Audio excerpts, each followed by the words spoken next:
Bonjour chers élèves, merci d'être venus. Nous voici encore dans notre cours de français. Je m'appelle Marcel, enseignant de français. Alors, chers parents, chers élèves, surtout ceux qui suivent le cours en ligne, nous vous demandons de sensibiliser les autres, d'informer vos collègues, informer les parents de vos collègues qui continuent à nous faire confiance et à prendre leur inscription, donc à prendre l'inscription de leurs enfants en ligne. Merci beaucoup et merci d'être venus. Donc, nous allons commencer à bientôt notre cours de français et la fois dernière, nous avions parlé de l'analyse et compréhension du texte intitulé Amour maternel. Le texte, j'espère que vous avez eu l'occasion de le lire à la maison, de chercher à comprendre les mots difficiles et, et là, qu'est-ce qu'il y a dans la première partie? Nous avions parlé, nous avions fait parler de la famille du nom amour. Et là, je vous avais donné ces noms-là, nous les avons mis dans des bulles. Et à la fin, je vous avais demandé d'aller chercher le sens de chaque mot, chercher à savoir le sens de chaque mot. Et là, vous aviez la locution verbale être amoureux. Et là, donc nous continuons aujourd'hui notre leçon analyse et compréhension du texte. Analyse et compréhension du texte.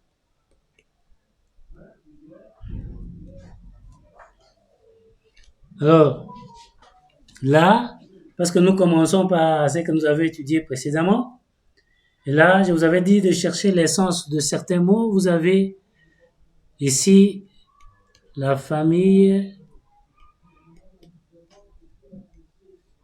du nom amour.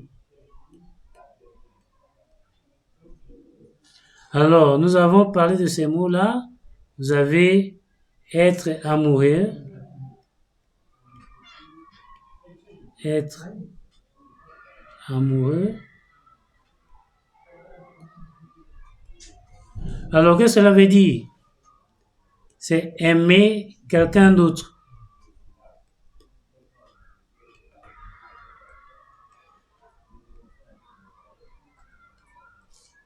Quelqu'un d'autre.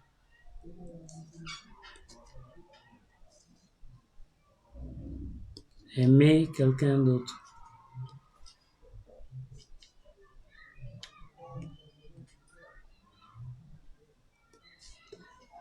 Éprouver de l'amour à l'égard de quelqu'un.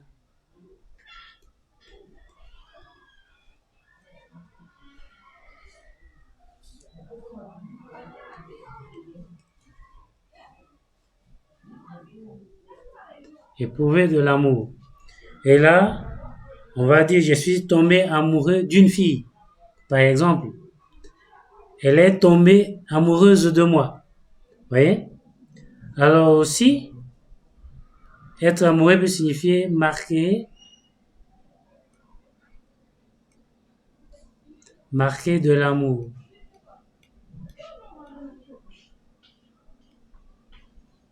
Donc là, vous allez former des exemples avec chacun de ces verbes. Vous avez la locution tomber amoureux.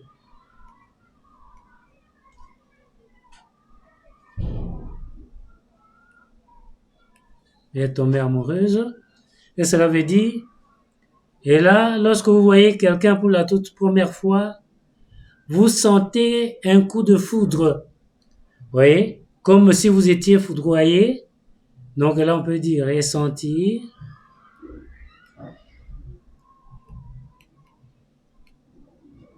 un coup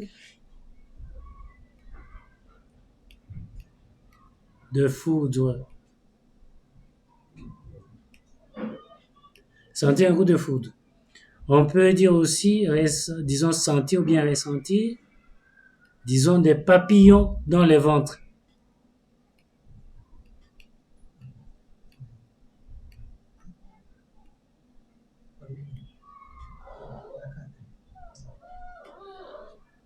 Dans le ventre. Donc, automatiquement, lorsque vous tombez sur un être cher, une personne que vous aimez, il vous arrive de presque être paralysé. Vous voyez, les jambes commencent à trembloter, hein, ainsi de suite. Et là, nous avons aussi avoir éprouvé de l'attirance. Donc, nous pouvons nous limiter là-bas, éprouver de l'attirance à l'égard de quelqu'un. Là, vous allez former des phrases avec chaque essence. Vous avez aussi amoureux, amoureux, amoureuse. Et là, je vous avais dit que ce mot peut être un nom, comme il peut être aussi un adjectif. Un adjectif. Donc, ça dépend de son emploi dans la phrase. Et là, un amoureux, c'est quelqu'un qui éprouve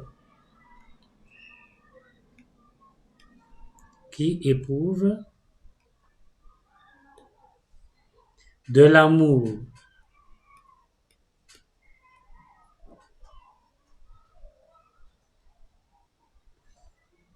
Qui aime.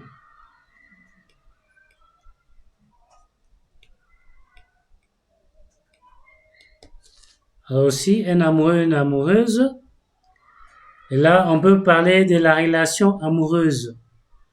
Et là, on peut dire propre à l'amour.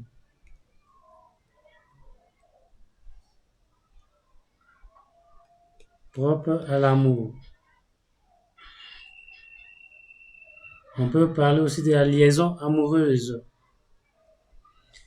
Alors après amoureux, vous avez 4. Vous avez amoureusement.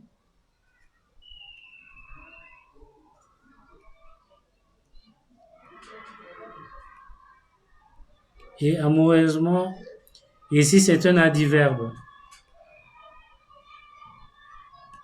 C'est-à-dire avec amour.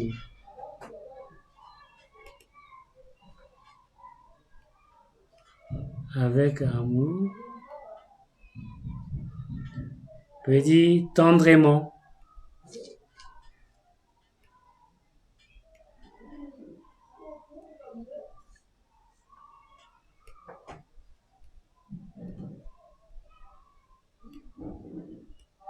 Et là, ça peut signifier aussi avec soin.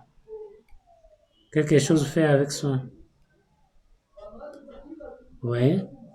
Et là, à côté de cela, nous avons 5 s'amouracher.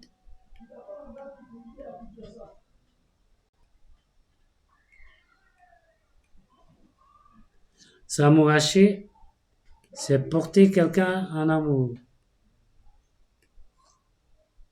Porter quelqu'un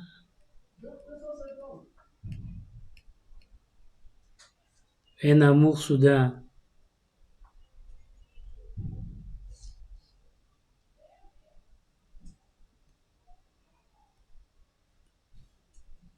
C'est ce qu'on appelle un amour passager ou bien un amour occasionnel et souvent temporaire. C'est pour un temps.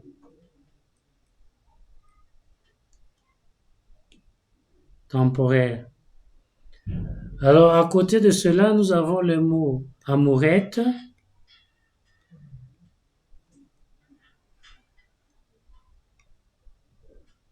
Amourette. Et là, c'est un nom féminin, signifie amour passager.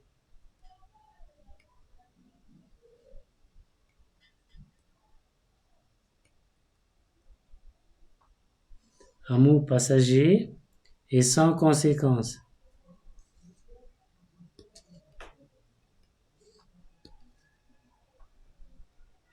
et sans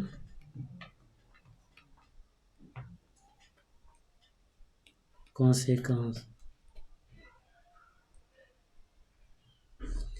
Alors, 7, vous avez amoureux, amoureux et non pas amoureux. C'est et à la fin. Il s'agit d'un verbe, c'est-à-dire rendre amoureux.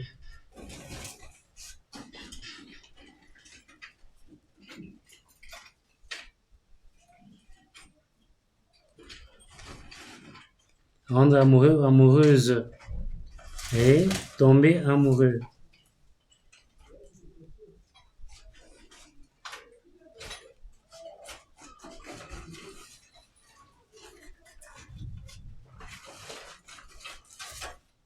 Tomber amoureux.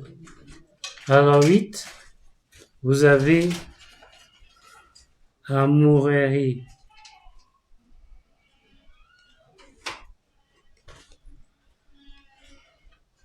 Amourerie.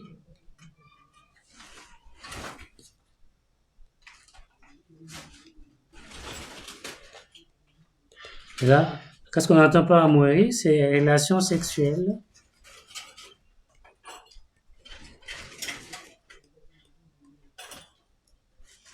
Et les bruits qui en découlent.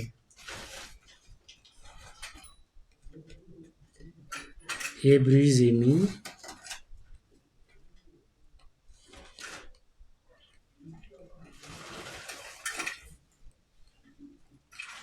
Et bruits émis pendant celle-ci, donc pendant la relation.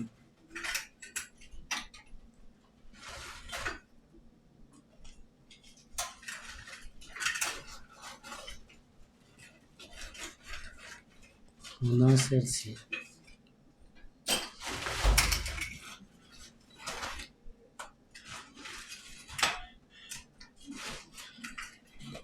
Alors, après amourerie, vous avez 9. Vous avez amoureux.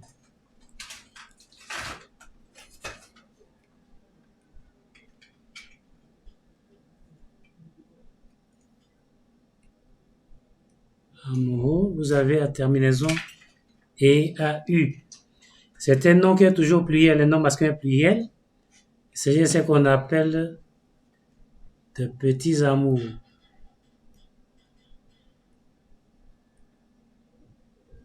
Petits amours. Alors, 10, vous avez amour fou.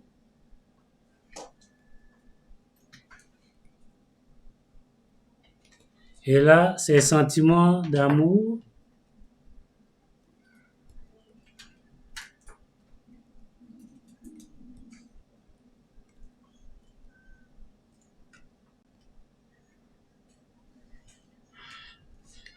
Sentiment d'amour déraisonnable.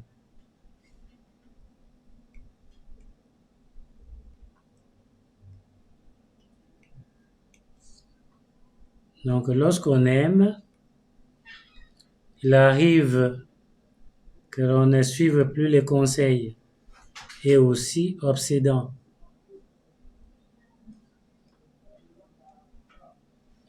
Donc, lorsqu'on aime quelqu'un, on ne peut plus suivre les conseils. Alors, à côté de cela, vous aviez ce que nous avions dit. Nous avons parlé de l'amour, amour maternel.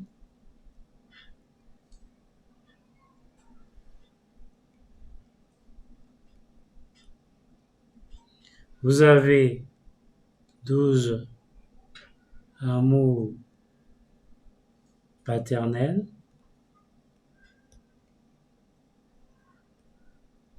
Vous avez 13 l'amour filial. L'amour filial.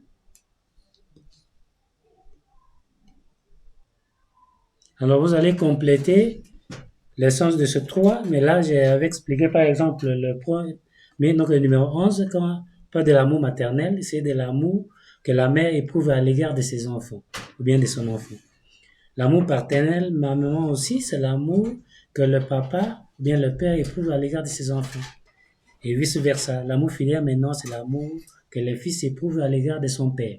Alors, lorsque vous regardez tout ce mot, dans chaque mot, vous avez le radical amour. Vous avez être amoureux, vous avez le radical amour que je souligne en rouge. Vous avez amour qui est là. Tomber amoureux, vous avez le radical amour. Dans amoureux, vous avez encore amour. Dans amoureusement, vous avez toujours le radical amour. Dans s'amouracher, vous avez amour qui est là. Amourette, vous avez amour. Vous avez amouré. Vous avez amour qui est là. Vous avez amourerie. Vous avez amoureux. Vous avez amour dans la locution amour fou. Vous avez amour maternel, amour. Donc, tous ces mots sont formés autour d'un même radical, d'une même racine ou d'une même base. Donc, c'est pourquoi nous disons que ces mots sont les mots d'une même famille. Donc, j'espère là-bas que vous comprenez la notion de la famille de mots. Donc là, dans certains mots, on peut avoir le radical français comme on peut avoir le radical latin. Donc, merci beaucoup d'avoir suivi attentivement cette leçon. À la prochaine, nous aurons à parler, vous aurez à faire un exercice de vocabulaire. Donc, nous allons commencer par lire les textes. Et merci et à la prochaine occasion.